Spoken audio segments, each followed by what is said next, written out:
in 2011. So it's actually been 14 months since the events of Prototype 1, by the time that we joined Prototype 2.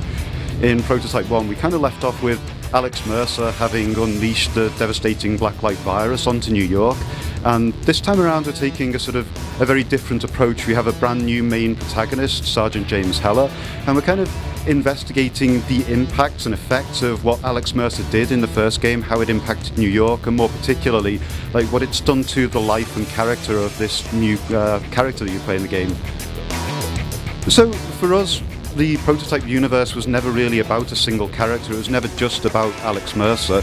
It was more about the Blacklight virus and how that affects different people.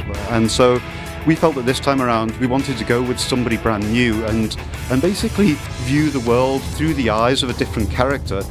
And James Heller is somebody who is effectively, he was one of Mercer's victims from the first game. He's a native New Yorker and soldier who was away fighting overseas during the events of the first game, and he comes home to find his city has been absolutely devastated and his wife and child have been killed, and he holds Alex Mercer personally responsible for that. And so the story is very much a tale of vengeance with a character who's really strongly driven, and that also gives us an opportunity to view Alex Mercer from a very different perspective as well. In recasting him as the bad guy in all of this, we think we're giving players something really quite special that they'd never really seen before. In Prototype 2, we're now in New York Zero.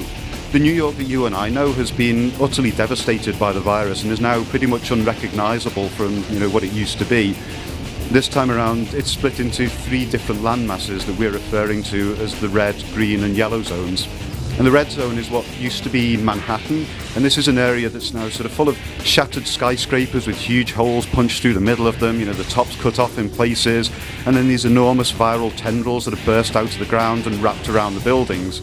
And it kind of turns it into an almost literal urban jungle in places. And then somewhere off the coast of the red zone, you've got the yellow zone. And our yellow zone is a former industrial district that's now become this kind of really squalid, overcrowded, stinking triage and quarantine zone for those that were lucky enough or arguably unlucky enough to have escaped from the red zone.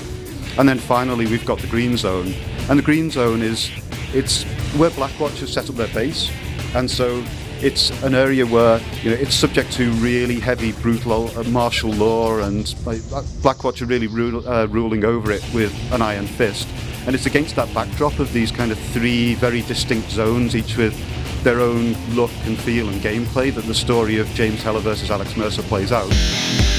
We've made a huge number of changes to the gameplay this time around, almost sort of too many to try and put into a single answer.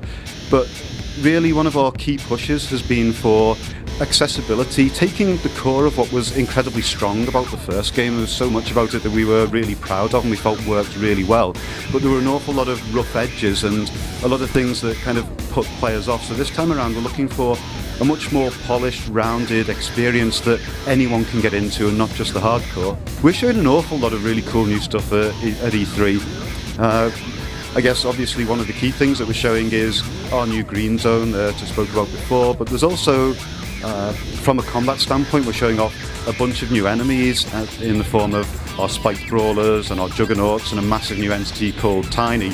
But we're also showing off all of the improvements that we've made to combat, really sort of making sure that players can always read the battlefield, they can always understand which enemy represents the biggest threat to them at any given point, and not only can they recognise it, but that they have the tools and training to be able to respond to it and set themselves up for a really devastating counter-attack.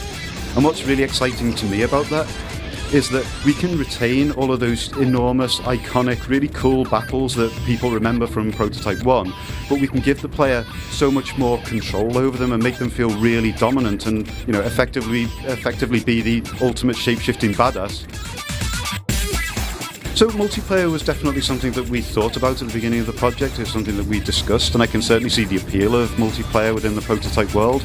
But really, the more that we thought about it, the more that we realised that the biggest challenge ahead of us and the thing that we absolutely wanted to get right was the single player campaign. We really wanted to deliver on that to the highest possible quality, and we felt that adding multiplayer was liable to dilute that experience, and that really wasn't what we wanted to do, because this time we want to hit it out of the park on the single player side. Prototype 2 will be coming out on Xbox 360, PlayStation 3 and PC sometime in 2012.